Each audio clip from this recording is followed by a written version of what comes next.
क्या विराम चिन्ह, तो विराम चिन्ह के बारे में पढ़ने वाले हैं। जितने भी क्वेश्चन है आपके प्रीवियस ईयर क्वेश्चन पूछे गए हैं उसी के आधार पर हम आपके विराम चिन्ह आगे पढ़ने वाले हैं, किस प्रकार के क्वेश्चन पूछे जाते हैं। तो चैनल पर नए हो तो सब्सक्राइब कर लें, वीडियो को लाइक करें।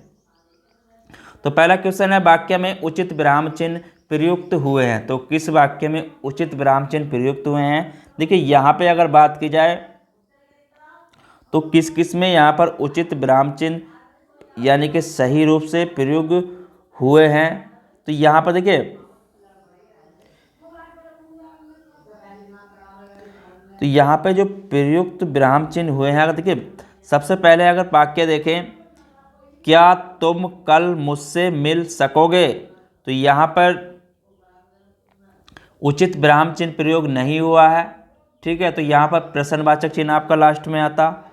ठीक है, उसके बाद यहाँ पे उसके बाद अगला वाक्य है, अजी क्या क्या ऐसा हो पाएगा। तो यहाँ पर अगर बात करूँ, देखिए यहाँ पे जो गलत हुआ है, तो यहाँ पे अजी, यहाँ पर आपका अजी के बाद विस्मयबोधक चिन्ह आता। ठीक है, अजी क्या ऐसा हो पाएगा, तो यहाँ पर विस्मयबोधक चिन्ह आता और लास्ट में आपका पूर्ण विराम आता। ठीक है, लास्ट में आपका पूर्ण विराम आता। तो ये पहला भी गलत है आपका, दूसरा भी गलत है। ठीक है, उसके बाद तीसरा वाक्य देखते हैं, मैंने पूछा क्या बात है। ठीक है, तो यहाँ पर देखिए, यहाँ पर आपका अल्प विराम। ठीक है, उसके बाद यहाँ पर आपके कॉमा दी, तो ये आपका सही है। ऑप्शन नंबर आपका सी सही है। ठीक है, अगर ऑप्शन नंबर डी देखें, अगर ऑप्शन नंबर यहाँ पर डी देखें, उफ कितनी गर्मी है, तो यहाँ पर अगर बात करूँ उफ कितनी गर्मी है, तो लास्ट में जो आपका प्रश्नवाचक चिन्ह है वो यहाँ पर नहीं आता। ठीक है, यहाँ पर क्या आएगा आपका, उफ कितनी गर्मी है, तो गर्मी भी आपका गलत है शब्द, पहले तो आपको बता दूं। ठीक है, यहाँ पर पूर्ण विराम आपका शब्द आता। तो ऑप्शन इसमें केवल सबका सी ही सही है। ठीक है, चलिए अगर देखिए अपने यूपी ट्रिपल एससी की एग्जाम्स में सभी क्वेश्चन पूछे गए हैं, उसी के आधार पर मैं आपको हिंदी करा रहा हूँ। ठीक है, अगला क्वेश्चन है, वह तुम आ गए, वह के पश्चात कौन सा विराम चिन्ह आएगा। देखिए यहाँ पे अगर बात करें वह के बाद कौन सा विराम चिन्ह आएगा, तो यहाँ पर देखिए अगर वह तुम आ गए विराम चिन्ह की दृष्टि से आपका अशुद्ध है, तो वाक्य में वह के पश्चात जो आएगा आपका वो विस्मयबोधक चिन्ह आएगा। ठीक है, क्या आएगा आपका यहाँ पर विस्मयबोधक चिन्ह आएगा। ठीक है, तो विस्मयबोधक चिन्ह आएगा यहाँ पर आपका। चलिए अगला क्वेश्चन देखते हैं। देखिए प्रश्नवाचक चिन्ह की बात करूं तो प्रश्नवाचक चिन्ह आपका क्या होता है, लास्ट में ये लगता है। पूर्ण विराम की अगर पूर्ण विराम क्या होता है आपका, ये होता है। ठीक है, उसके बाद अर्ध विराम की यहाँ पे देखिए, तो इन चीज़ों को भी नोट कर लेना। तो विस्मयबोधक आपका चिन्ह ये हो गया। तो जितने भी क्वेश्चन आपके सभी यूपी ट्रिपल एससी की परीक्षाओं में पूछे गए हैं, उसी के आधार पर मैं आपको ये करा रहा हूँ। ठीक है, चलिए ये क्वेश्चन वही आ गया रिपीट। आना जाना में अपेक्षित विराम चिन्ह है, तो आना जाना में अपेक्षित विराम चिन्ह कौन सा होता है। देखिए जहाँ कहीं भी अगर कोई विपरीत आता है तो वहाँ पर योजक चिन्ह का प्रयोग होता है। ठीक है, एक चीज नोट कर लेना, जहाँ कर भी आपका विपरीत शब्द आते हैं तो वहाँ पर योजक चिन्ह का प्रयोग होता है। तो यहाँ पर योजक चिन्ह का प्रयोग होगा। ठीक है, योजक चिन्ह का निशान ये होता है, प्रश्नवाचक आपका ये होता है। अगर बात करूं अर्ध विराम की, तो अर्ध विराम आपका ये होता है चिन्ह, पूर्ण विराम आपका ये होता है। ठीक है, तो इन चीज़ को भी नोट करते चलना। जितने भी क्वेश्चन है यूपी ट्रिपल एससी की परीक्षा में पूछे गए क्वेश्चन के आधार पर ही मैं आपको करा रहा हूँ। ठीक है, अगला क्वेश्चन है, निम्नलिखित में से किस वाक्य में विराम चिन्हों का सही प्रयोग नहीं हुआ है। ठीक है, तो किस वाक्य में विराम चिन्हों का प्रयोग सही नहीं हुआ है। ठीक है, देखिए यहां पे अगर पहला वाक्य देखें, हे प्रभु मुझे शक्ति दो, तो यहां पर तो शक्ति दो, तो ये आपका सही है पहला। ठीक है, दूसरा देखते हैं, वह घर आया या नहीं, तो यहां पर भी प्रश्नवाचक चिन्ह है, ये भी आपका सही है।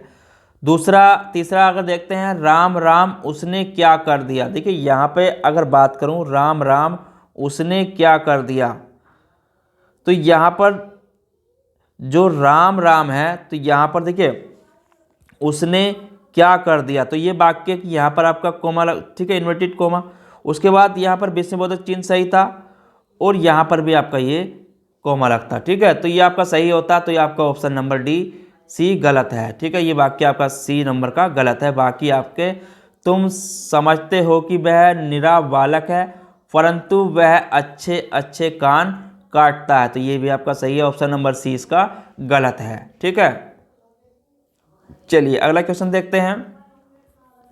क्वेश्चन नंबर 5 है, विराम चिन्ह की दृष्टि से अशुद्ध वाक्य बताइए। ठीक है, तो यहाँ पर अशुद्ध वाक्य बताना, देखिए पहला अगर देखें यहाँ पे अगर हम पहला वाक्य देखें, बस हो गया रहने दीजिए, ऊंच नीच अमीर गरीब समाज की विभाजक रेखाएं हैं, क्या आप पटना के रहने वाले हैं, ये भी सही क्वेश्चन है। ठीक है, अगर इसको देखें, वह तुम्हारे क्या कहने, ठीक है, तो वह तुम्हारे क्या कहने, तो यहाँ पर आपका विस्मयबोधक चिन्ह आएगा। ठीक है, वह तुम्हारे क्या कहने, तो यहाँ पर भी आपका विस्मयबोधक चिन्ह आएगा, बहुत ऊपर तक जाओगे, तो ये आपका ऑप्शन नंबर डी गलत है। बाकी आपके सारे इसमें शुद्ध हैं। ठीक है, तो बाकी आपके सही सारे वाक्य इसमें सही दिए हुए हैं। ठीक है, कहीं भी अगर मैंने बताया था बस हो गया तो यहाँ पर रुकना पड़े तो वहाँ पर आपका, ठीक है, तो वहाँ पर ये लगाते हैं, तो जहाँ पर भी विस्म, तो यहाँ पर आपका विस्मयबोधक चिन्ह आएगा। ठीक है, इस चीज़ को आपको नोट कर लेना है।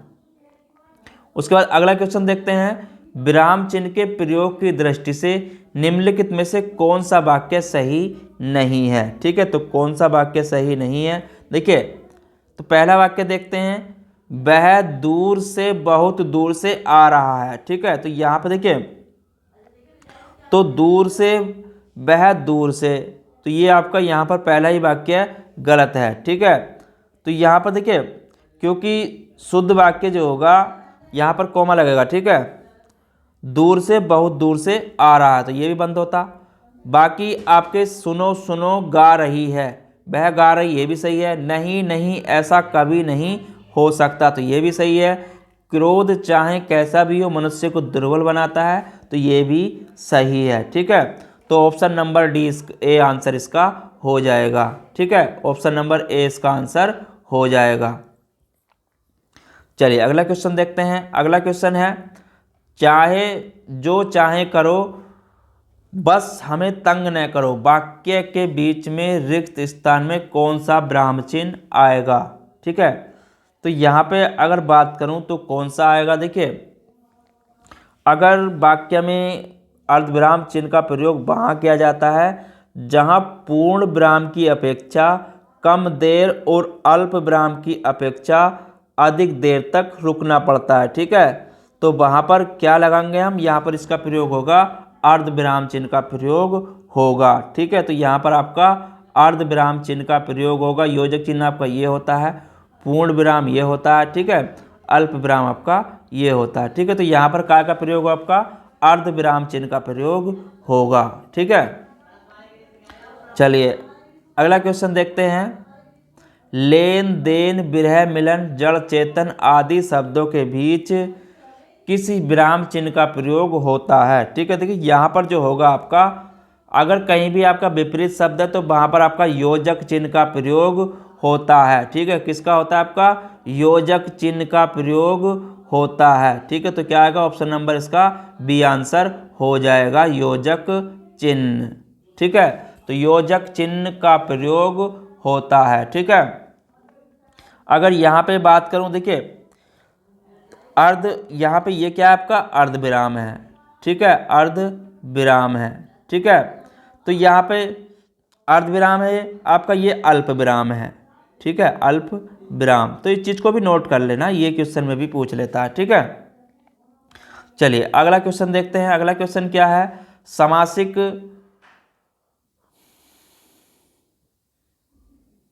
समासिक पदों पुनरुक्त युग्म शब्दों के मध्य प्रयोग किया जाता है। ठीक है, ठीक है, समासिक पद और पुनरुक्त युग्म शब्दों के मध्य जो यूज करते हैं हम, वो योजक चिन्ह का प्रयोग करते हैं। ठीक है, काय का करते हैं, योजक चिन्ह का प्रयोग करते हैं। ठीक है, तो इस चीज़ को याद कर लेना, योजक चिन्ह का हम प्रयोग करते हैं। ठीक है, ऐसे शब्दों के बीच में, जैसे आपका देखिए जय हो गया तो इसका योजक चिन्ह लगेगा जय के बाद। जैसे आपका क्या हो गया, जय हो गया। तो इसके बाद पराजय, तो पराजय के बीच में हम क्या लगाएंगे, योजक चिन्ह का लगाएंगे। ठीक है, तो जो भी विपरीत शब्द होते हैं, प्रमुख शब्द होते हैं, ठीक है, जैसे आपका धन दौलत, धन दौलत, तो इनके बीच में भी आपका काय का चिन्ह लगेगा, योजक चिन्ह लगेगा। ठीक है, तो इस तरीके से हम योजक चिन्ह का प्रयोग करते हैं।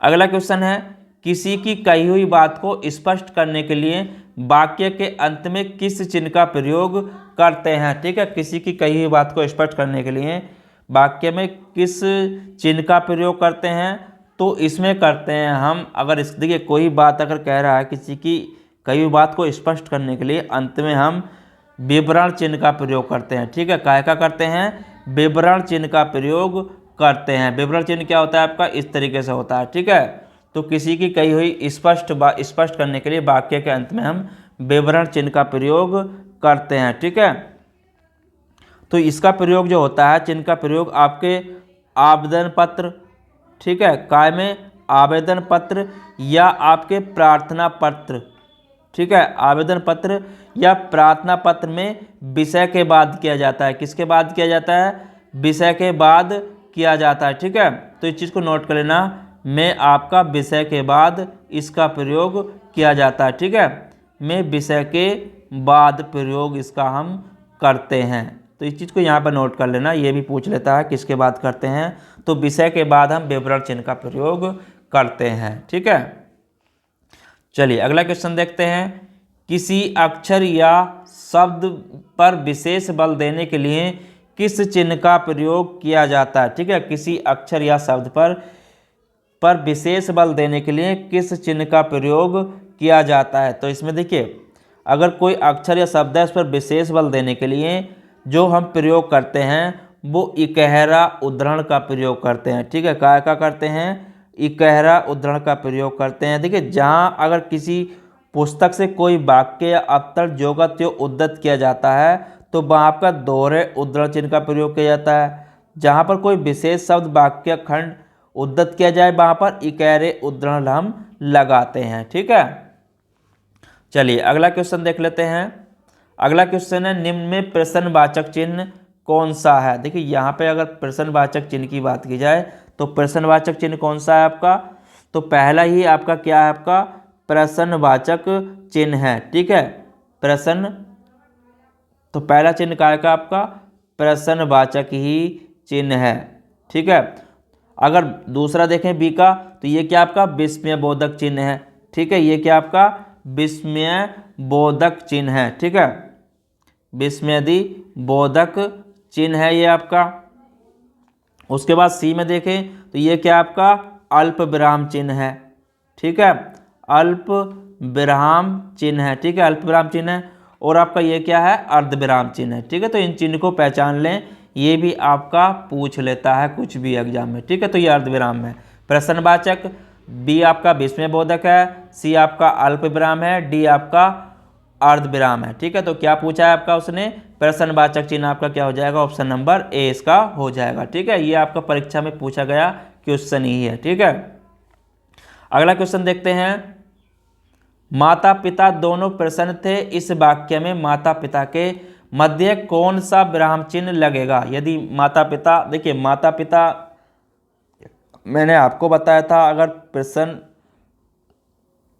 इनके बीच में अगर कहीं पर पुनरुक्त शब्द का प्रयोग होता है तो वहाँ पर योजक चिन्ह का प्रयोग होता है। ठीक है, तो माता पिता के बीच में जैसे आपका माता पिता, तो योजक चिन्ह का प्रयोग लगेगा। ठीक है, अगर आपका भाई बहन आ जाता तो भी योजक चिन्ह का प्रयोग होता। ठीक है, तो ऐसे उसके बीच में हम योजक चिन्ह का प्रयोग करते हैं। ठीक है, तो ऑप्शन नंबर क्या हो जाएगा इसका, सी आंसर हो जाएगा। ठीक है, देखिए अगर अल्प विराम की बात करूं तो अल्प विराम चिन्ह का जो प्रयोग करते हैं, अल्प विराम चिन्ह का प्रयोग हम वहाँ पर करते हैं जहाँ थोड़ी देर का ठहराव हो। ठीक है, जहाँ थोड़ी देर का ठहराव हो तो वहाँ पर अल्प विराम लगता है। अगर आगे बात करूं अर्ध विराम की, तो अर्ध विराम वहाँ पे लगता है, इसका प्रयोग स्पष्ट विराम स्थलों में आता है। ठीक है, और निर्देशक चिन्ह की बात करूं तो निर्देशक चिन्ह का प्रयोग, ठीक है, ये होता है इस तरीके से निर्देश। देखिए योजक चिन्ह और निर्देशक चिन्ह थोड़ा सा बड़ा होता है, ठीक है, निर्देशक चिन्ह। तो इसका प्रयोग विषय विवाद संबंधित प्रत्येक शीर्षक के आगे, उदाहरण के पश्चात, कथोपतन के नाम के आगे किया जाता है, ठीक है। इस रेखा चिन्ह से, इसे रेखा चिन्ह के नाम से भी, इसे रेखा चिन्ह के नाम से भी जाना जाता है, ठीक है। तो रेखा चिन्ह भी पूछ लेता है, इस चीज को भी नोट कर लेना, ठीक है। चलिए अगला क्वेश्चन देखते हैं।